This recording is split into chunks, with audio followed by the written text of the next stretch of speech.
Bismillahirrahmanirrahim. Assalamualaikum warahmatullahi wabarakatuh. Alhamdulillahi wahdah, wassalatu wassalamu ala man la nabiyya ba'dah. Asyhadu an la ilaha illallah wahdahu la syarikalah, wa asyhadu anna Muhammadan abduhu wa rasuluh, la nabiyya wa la rasula ba'dah.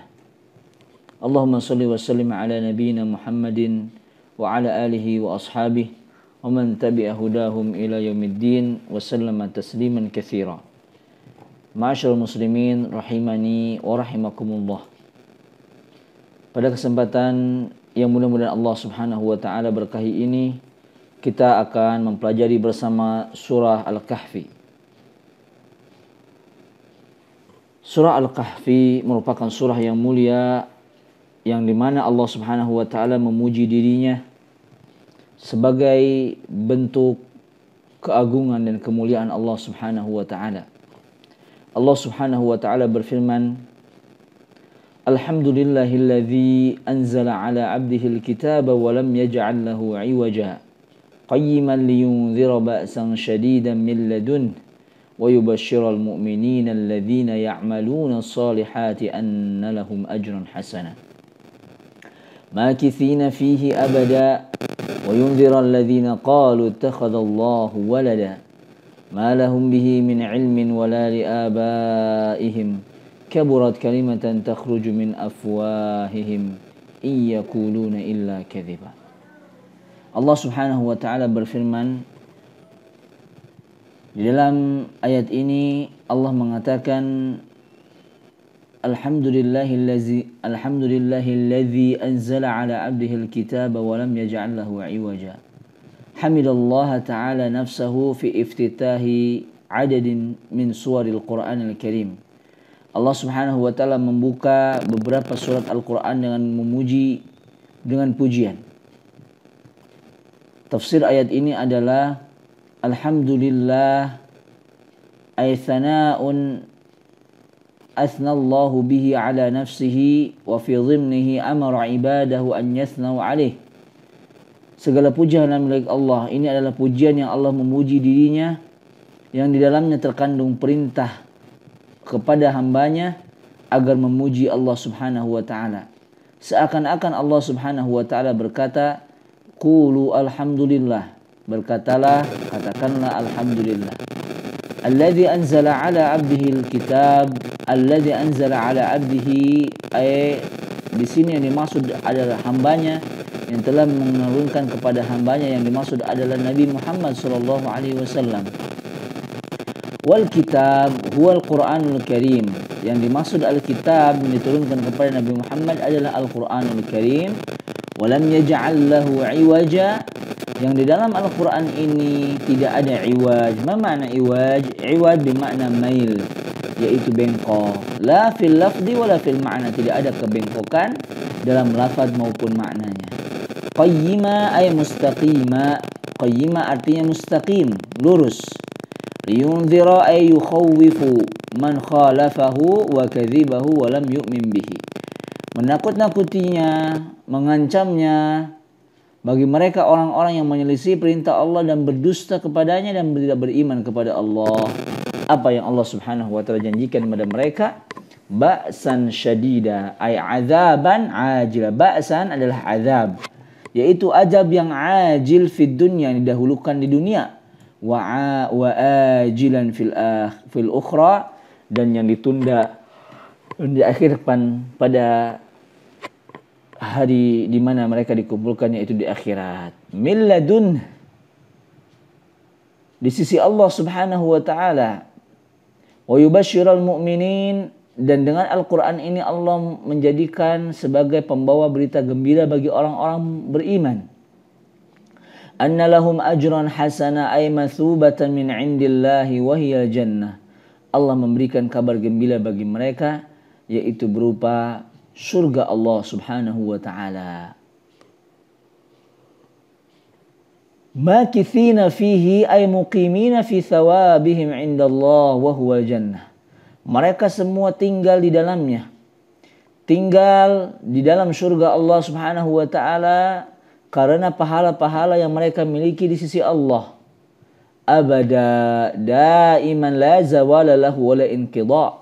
Mereka selama-lamanya tidak terputus dan juga tidak ada akhirnya. Wa yunziru alladhina qalu ittakhadallahu walada hum ahlul kitabi wa musyrikul arab.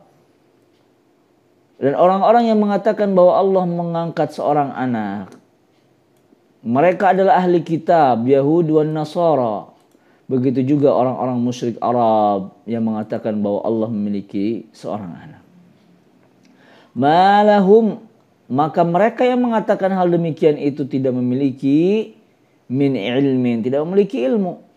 Ay bihadzal qaul alladhi iftarawhu, dengan perkataan ini mereka tidak memiliki ilmu sedikit pun. Tidak ada dalil bahwasanya Allah memiliki anak. Min ilmin, bahkan ilmu saja mereka tidak punya. Bal qaluhu ala jahlin wa taqlid, mereka mengatakannya di atas kebohongan, di atas kebodohan. Dan juga mereka itu hanya ikut-ikutan para pendahulu mereka. Wala li abaihim ay li aslafihim. Kaburat ay azamat hadhihi al-maqulah kalimatan takhruju min afwahihim. Sungguh berat di sisi Allah Subhanahu wa taala bagi mereka yang mengatakan bahwa Allah Subhanahu wa taala itu memiliki seorang anak. Berhati-hati. Tidak boleh kita bicara sembarangan kepada Allah. Jika kita menuduh Allah memiliki anak, maka kita mendatangkan dalil dan tidak ada dalil. Kaburat kalimatan takhruju min afwahihim. Ay azumat hadhil maqalah. Sungguh berat perkataan ini.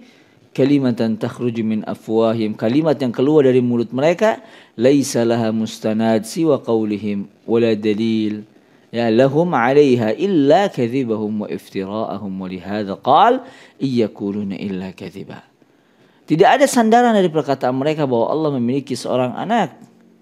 Bahkan tidak ada dalil kecuali kebohongan dan hal yang dibuat-buat oleh mereka. Iyakuluna illa kadhiba. Ay ma yakuluna illa kadhiba. Tidak ada yang bisa mengatakan, tidak ada yang mereka katakan kecuali kebohongan. La majala li sidqin fihi bihal.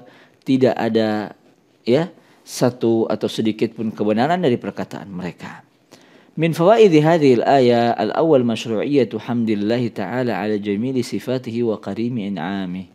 Disyariatkannya memuji Allah Subhanahu wa taala atas keindahan sifat-sifatnya dan juga atas kedermawanan, atas nikmat-nikmatnya kepada kita. Wal isyaratu ila ni'matillahi ta'ala bi inzalil Qur'anil Karim, bahwa isyarat tentang nikmat Allah yang agung karena Allah menurunkan Al-Quran. Wa ma khassahu Allah Ta'ala bihi min istiqamah, dan Allah khususkan orang-orang, Allah khususkan dalam kitab ini istiqamah, kelurusan. Wassalamati minal iwaj, dan selamat dari penyelewengan dan kebengkokan. Karena kitab-kitab sebelumnya sudah terjadi sedemikian. Kitab-kitab terdahulu tidak ada yang lurus pada saat ini karena sudah terjadi perubahan-perubahan.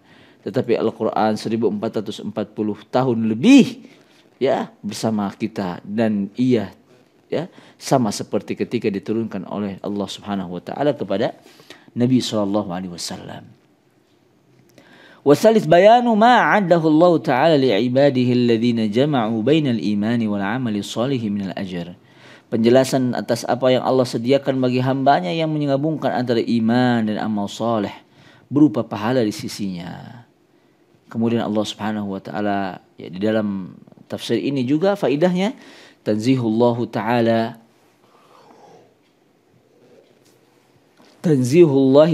an ayyakuna lahu walad. Pensucian bagi Allah, Maha suci Allah bagi mereka yang mengatakan bahwa Allah memiliki seorang anak. Ma'asyiral muslimin rahimani wa rahimakumullah. Kemudian di dalam ayat berikutnya, kana Nabi sallallahu alaihi wasallam harisan ala hidayati qaumih, bahwa Nabi SAW dahulu itu sangat semangat sekali untuk memberikan hidayah kepada kaumnya. Syadidul asa wal huzn ala adami imanihim, bahkan merasa sedih dan gelisah ketika umatnya tidak ada yang beriman kepada Allah, tidak ada yang percaya kepada Nabi, bahkan mendustakannya. Walidzalika hazina lama ta'akhkhara nuzulul wahyi. Bahkan Nabi SAW bersedih ketika terlambat turunnya wahyu. Wahyu yang menjawab tentang Ashabul Kahfi alladzi sa'aluhu anhul musyrikun, Yang mana kaum musyrikun bertanya tentang Ashabul Kahfi ini sebagaimana yang kita jelaskan pada tafsir sebelumnya tentang sababun nuzul. Fa'anzalallahu ta'ala alaihi al-ayatil atiyah bidhikri qissati ahli al-kahf wa nahyihi an ihlaki nafsihi huznan ala adami imani man lam yu'min minhum. Kemudian Allah menurunkan ayat ini menyebutkan kisah Ashabul Kahfi dan melarang dirinya untuk bersedih, menghancurkan dirinya sendiri karena kesedihan, karena tidak adanya keimanan dari mereka. Allah Subhanahu wa taala berfirman, "Fala'allaka bakhi'un nafsaka 'ala atharihim illam yu'minu bihadzal hadithi asafa inna ja'alna ma 'alal ardi zinatan laha linabluwahum ayyuhum ahsanu 'amala wa inna laja'iluna ma 'alayha sa'idan juruza am hasibta anna ashabal kahfi war raqimi kanu min ayatina 'ajaba إذ أوى الفتية إلى الكهف فقالوا ربنا آتنا من لدنك رحمة وهيئ لنا من أمرنا رشدا فضربنا على آذانهم في الكهف سنين عددا ثم بعثناهم لنعلم أي الحزبين أحصى لما لبثوا أمدا. معاني الكلمات باخئ أي مهلك. والكهف yang dimaksud dengan kahfi itu adalah al-gharu fil jabal. Jadi sebenarnya bukan goa Al-Kahfi, karena kahfi itu adalah goa. Jadi Al-Kahfi itu adalah sebuah lubang ya atau goa di pegunungan. War-Raqim, sedangkan Ar-Raqim di dalam tafsir dinyatakan bahwa dia adalah ismul wadi. Ismul wadi, nama sebuah lembah yang di mana terdapat goa Ashabul Kahfi. Awil jabalil ladzi fihi al-kahf. Atau ya dia adalah nama gunung yang terdapat goa di situ. Wa qila kadzalika huwa lauhun min hijaratin katabu fihi qissata ashabil kahfi thumma wada'uhu ala babil kahf. Bahkan ada yang mengatakan yang dimaksud Ar-Raqim adalah sebuah batu yang dipahat yang ditulis mereka menulis di atasnya itu kisah Ashabul Kahfi kemudian meletakkannya di depan pintu goa. Sebagai isyarat petunjuk bahwa dahulu di sini terdapat ini dan itu tentang Ashabul Kahfi. فَلَعَلَّكَ بَاخِعٌ نَفْسَكَ أَيْ مُهْلِكُ نَفْسِكَ عَلَى آثَارِهِمْ أي على آثار توليهم وإعراضهم عنك. Hampir-hampir saja engkau wahai Muhammad menghancurkan dirimu, muhliki nafsik. Hancur karena kesedihan, ala atharihim. Di atas disebabkan karena ulah mereka, sikap mereka yang mereka tidak mau menerima dirimu dan menolak dirimu sebagai seorang rasul. In lam yu'minu bihadzal hadits, bahkan mereka tidak percaya dengan Al-Qur'an. Asafa ay huznan ala kufrihim. Bersedih Nabi SAW ketika umatnya kufur. Nabi SAW adalah orang yang sangat semangat sekali memberikan hidayah kepada kaumnya. Maka wajar jika dirinya bersedih karena ia ingin sekali untuk menyebarkan agama Islam agar orang mentauhidkan Allah. Agar orang menjauhi segala yang sesembahan selain Allah Subhanahu wa taala. Min fawaidi hadhihi al-ayah an-nahyu 'anil asaf. Larangan untuk bersedih, wal huzn, berduka ala adami imani man lam yu'min minal kuffar, atas tidak berimannya orang-orang yang belum beriman di antara kaum kufar. Ba'da qiyami bima aujabahu Allah, setelah kita menegakkan hujah apa yang telah Allah wajibkan bagi mereka. Min tablighi da'wati wa iqamatil hujjah.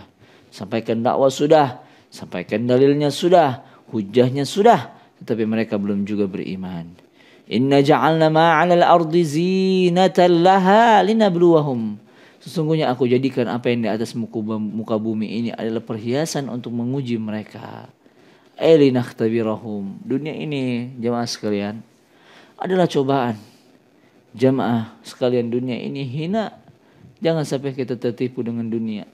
Kita menghalalkan segala cara untuk dunia, padahal ketika kita meninggal dunia ini tidak mengikuti kita. Ia akan dinikmati orang-orang yang hidup setelah kita. Ma'asyiral muslimin rahimani wa rahimakumullah. Tayyib.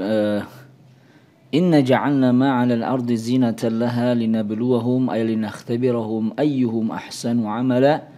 Ay akhlasahum lillahi wa aswabahum fi. Sesungguhnya Allah Subhanahu wa taala menjadikan apa yang ada di atas muka bumi ini sebagai perhiasan agar ya dunia ini mencoba kita, menguji kita, siapakah di antara kita yang paling baik amalannya? Ay akhlasuhum lillah, yang paling ikhlas kepada Allah, wa aswabahum fi, dan yang paling benar dalam beribadah kepada Allah. Wa inna laja'iluna ma 'alaiha sa'idan juruza, wa inna laja'iluna 'alaiha, maka kami akan jadikan apa yang atas di muka bumi itu, lamusayyiruna ma 'alal ardi, semua yang ada di muka bumi ini ia akan menjadi sa'idan juruza, turaban la yanbutu wa la yantafi'u bih, akan kami jadikan tanah yang tidak bermanfaat, yang tidak dapat tumbuh apapun. Wal ma'na anna ma 'alal ardi fanun wa ba'idun, seluruh yang ada di muka bumi ini adalah fana dan akan lenyap. Wa annal marji'a ila Allah, dan akan kembali kepada Allah Subhanahu wa taala. Fala ta'sa wa la yahzunka ma tasma' wa tara, maka jangan sampai engkau berputus asa dan bersedih atas apa yang engkau dengar dan engkau lihat. Min fawaidi hadhihi al-ayataini bayanul hikmati min khalqil ardi wa ma 'alaiha wa hiya al-ibtila wal imtihan. Di dalam dua ayat ini Allah Subhanahu wa taala menjelaskan hikmah diciptakannya bumi dan apa yang ada di atasnya sebagai ujian dan cobaan bagi manusia. Watsani at-tadhkiru bima yu'awwilu ilaihi halad dunya min al-fana, mengingatkan bagaimana sejatinya dunia ini adalah fana. Wa ruju'al khalqi ila Allah ta'ala lil hisabi wal jazaa 'ala al-a'mal, dan kelak kita akan dikembalikan kepada pencipta kita Allah Subhanahu wa taala untuk dihisab dan diberikan ganjaran atas amalan-amalan kita. Am hasibta anna ashabal kahfi war raqimi kanu min ayatina ajaba. Am hasibta ya Muhammad, apakah kamu mengira wahai Muhammad, anna ashabal kahfi war raqim, bahwa ashabul kahfi, kisah ashabul kahfi dan raqim, kanu min ayatina ajaba, ia adalah bagian dari ayat-ayat kami, kekuasaan kami yang paling menakjubkan. Ay qad kana min ayatina ma huwa ajabu min dzalik, ketahuilah bahwasanya di sana terdapat tanda-tanda kekuasaan Allah Subhanahu wa taala yang lebih ajaib daripada sekedar ashabul kahfi. Ini menunjukkan bahwasanya Allah menafikan terlambatnya wahyu yang turun kepada Nabi SAW itu bukan karena Allah Subhanahu wa taala sulit untuk menjawabnya. Subhanallah ya amma yasifun. Sesungguhnya Allah Subhanahu wa taala tidak menurunkan wahyu saat itu karena untuk menguji nabinya. Adapun ayat-ayat kekuasaan Allah ada jauh yang lebih sulit dan rumit dibanding dengan kisah Ashabul Kahfi. Di antaranya kisah Nabi Nuh alaihissalam ketika ia berlayar dengan perahunya, kemudian kisah Nabi Musa yang membelah lautan, kemudian kisah Nabi Saleh yang mengeluarkan unta dari balik gunung. Maka ma'asyiral muslimin rahimani wa rahimakumullah, Allah Subhanahu wa taala menekankan kepada Nabi Muhammad bahwasanya Ashabul Kahfi bukanlah salah satu ayat yang paling agung sehingga Allah Subhanahu wa taala lemah untuk menjawabnya. Min fawaidi hadhihi al-ayah laftul anzari ila ma fi hadzal qaun min ayatillahil ajibah. Mari kita sejenak melihat bagaimana kekuasaan Allah Subhanahu wa taala di alam semesta ini yang luar biasa. Ghairu qissati ashabil kahfi, selain kisah ashabul kahfi di sana masih banyak lagi ayat-ayat Allah Subhanahu wa taala. Bagaimana hujan turun, bagaimana langit terbelah, bagaimana matahari dapat menyinari bumi. Ini jauh lebih ajaib. Ma yad'u ila tafakkuri fiha, yang mana ayat-ayat ini mencoba kepada kita untuk senantiasa bertafakur kepada Allah. Wa istidlalu biha ala khaliqis subhanahu, dan ini menunjukkan tentang pencipta Allah Subhanahu wa taala. Idz awal fityatu ila al-kahfi faqalu rabbana atina min ladunka rahmah. Ketika Ashabul Kahfi itu singgah di sebuah gua, kemudian mereka berdoa, rabbana atina min ladunka rahmah, ya Allah berikanlah kami di sisimu rahmat. Ay hablana min indika rahmatan tarhamuna biha wa tasturna an qaumina. Ya Allah, jagalah kami, anugerahkanlah kepada kami rahmat yang Engkau berikan kepada kami dan menjaga kami dari kaum-kaum kami yang mengejar kami. Wahayyi lana ay wa yassir lana, mudahkanlah urusan kami min amrina, dari perkara kami alladzi nahnu fihi min mufaraqatil kuffar, yang mana kami sedang meninggalkan kekufuran, berjalan menjauhi mereka. Rasyada ay sadadan wa shawaba, petunjukmu ya Allah. Min fawaidi hadhihi al-ayataini wa huwa bayanu sifatin min sifati ahli iman, menjelaskan bagaimana salah satu sifat di antara sifat orang yang beriman, wa hiya tadarru'u ila Allah ta'ala bid-du'a listijlabi rahmati wa talab hidayatihi. Sifat orang beriman adalah senantiasa tunduk dan merendah kepada Allah dengan doa agar mendapatkan rahmat dan meminta hidayahnya. Fadarabna ala adhanihim fil kahfi sinina adada. Kemudian kami tutup telinga-telinga mereka di dalam gua selama beberapa tahun. Ay alqaina alaihimun naum hina dakhalu ilal kahfi fanamu sinina katsirah. Akhirnya kami berikan kepada mereka, turunkan kepada mereka tidur ketika mereka masuk ke dalam gua tersebut, kemudian mereka pun tidur di beberapa tahun. Tsumma ba'atsnahum, setelah itu Allah Subhanahu wa taala bangkitkan mereka min raqadatihim tilk, ketika mereka selesai dari tidur yang panjang, dikatakan 300 tahun atau 309 tahun, lina'lama ayyul hizbaini ahsa lima labithu amada, ay al-fariqain al-mukhtalifain fihim ahsa lima labithu amada ay adada. Ma'asyiral muslimin rahimani wa rahimakumullah, karena waktu yang tidak memungkinkan kita untuk berlama-lama, maka kita akan akhiri dengan faidah dari ayat ini, yaitu bayanu azimi qudratillahi ta'ala fi ilqa'in naum ala ahlil kahfi. Di sini Allah Subhanahu wa taala menjelaskan kekuasaan Allah Subhanahu wa taala dalam menidurkan ashabul kahfi beberapa tahun yang sangat panjang, duna an yataghayyara fihim syai', tanpa merubah sedikit pun apa yang ada dalam mereka, baik tubuh mereka, baju mereka, semuanya tidak ada yang berubah. Al-isyaratu ila qudratillahi ta'ala ala ihya'il mauta, dan isyarat bagaimana Allah memiliki kekuasaan untuk membangunkan, menghidupkan kembali orang-orang yang sudah mati. Demikianlah pelajaran kita pada hari ini. Semoga Allah Subhanahu wa taala merahmati kita dan memberikan hidayah dan taufiknya kepada kita semua, dan menjadikan kita orang-orang yang beriman dan beramal soleh. Wassallallahu ala nabiyyina Muhammadin wa ala alihi washabihi ajmain, wa akhiru da'wana alhamdulillahi rabbil alamin. Wassalamu alaikum warahmatullahi wabarakatuh.